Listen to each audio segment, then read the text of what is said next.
Hi everyone, my name is Kristen Lacan and welcome back to UX UI Advocate. So I have officially finished week 3. I'm a couple days behind actually, so we're technically on week 4, just about to wrap up actually, but I have officially finished all of the homework for week 3, so in my eyes, week 3 is done. I wanted to talk a little bit more about the content of this week, how it went, my thoughts and opinions about what was going on, and then just my overall opinion of the UX UI program so far, since we're rounding about a month now. So first off, just like always, the content of this past week for week 3, we talked about user flows, task flows. We've gotten into developing more of the user interface side of UX UI. So it's developing drawing. I have these little templates of different iPhones, and I have to draw the interface that a user would actually see. I'm making little tiny buttons. Just trying to sketch different designs, different ideas that I have based on the features and based on the interviews that were conducted 2 weeks ago.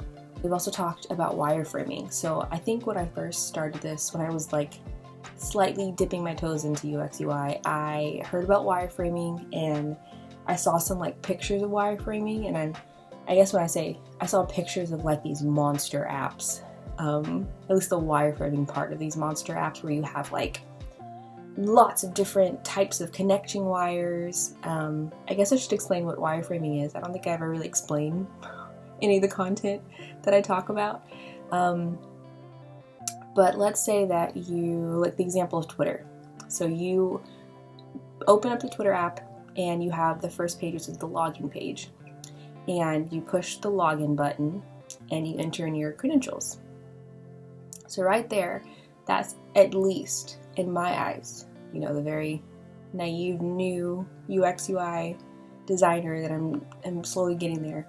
In my eyes, that is 3 different frames, and they're connected by wires. So the whole concept is wireframing. So the first frame would be that login page. The second frame would be you clicking on a button. And the third frame would be another frame that pops up that allows you to type in your credentials or type in your login password, your username password. So the idea is that as we draw our different user interface concepts, our different designs, we take those drawings, we put them into a digital software that we have called Figma. I think some other people use Adobe XD or Adobe, one of the apps within Adobe, the Adobe software, but right now we've been using Figma, me and my group. So taking our low fidelity drawing sketches of our app, putting it into this online software, connecting wires to each frame. So each iPhone screen is a frame, and then putting it into the program, and then eventually kind of manipulating, configuring the program to create buttons. So then essentially it's like a slideshow, like a PowerPoint where you just click through. But in a sense, with a little bit of Figma magic, a little bit of software magic, it looks like a low fidelity working app that you just click through. It's actually really cool. I wish I could show. Mine's really bad too, but maybe I'll feel confident one day in showing what it actually looks like. But you can go onto YouTube or Instagram and you can see people's, and it's a lot better than mine. But yeah, this week was predominantly all about creating low fidelity and mid fidelity prototypes. And I guess when I say there's low fidelity, mid fidelity, and high fidelity prototypes. So low being just straight sketches, pencil and paper sketches, and then taking pictures of each frame, uploading it into our software, into Figma. And then using particular templates that are in Figma to make digital wireframes. or so digital frames, and having those wires connected to make wireframes. That's more of like that mid kind of fidelity where there isn't a lot of like graphic information, so like there's no diagrams, there isn't really like intricate pieces, but it's more of a digital prototype that you can use to still create wireframing around, and have some user testing,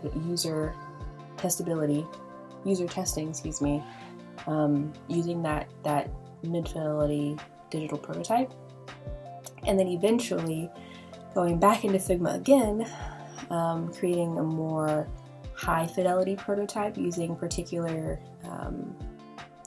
they're called the UI kits within Figma, where there's like key particular, like, it's essentially, it's a kit that other people have developed that provides some type of like standard base for all apps to kind of use, in order to make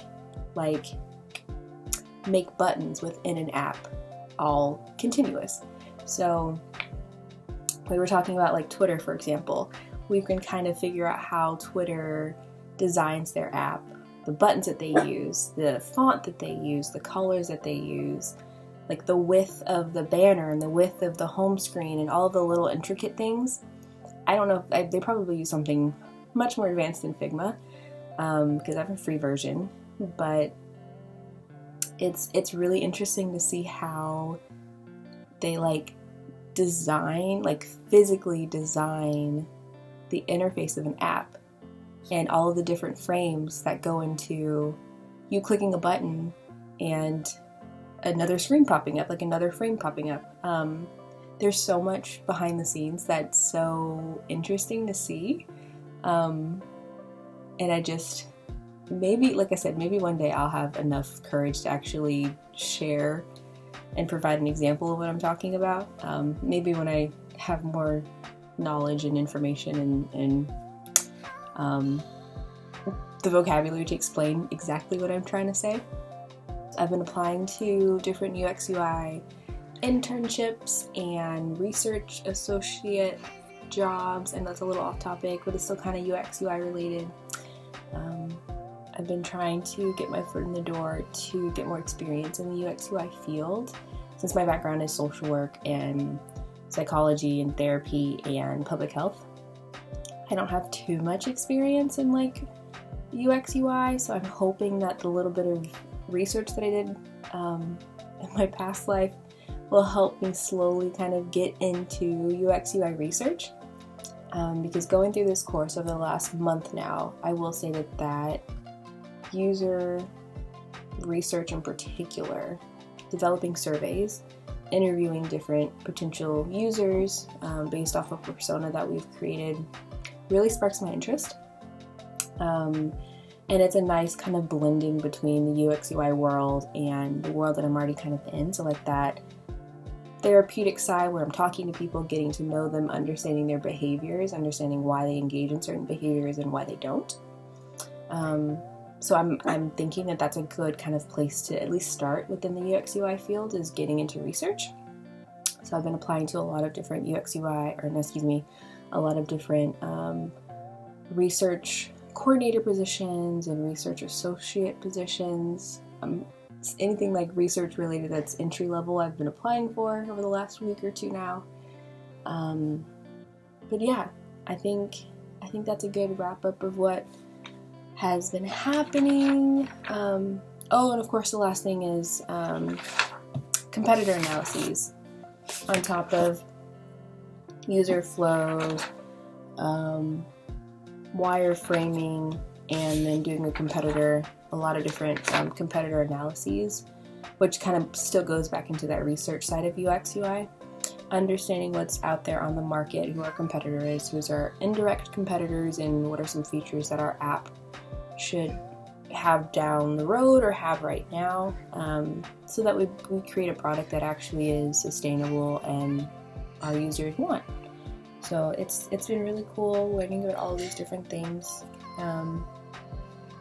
learning about stuff that is like facing the user, and learning about things that are way behind the scenes that nobody really knows about until you actually get into this field.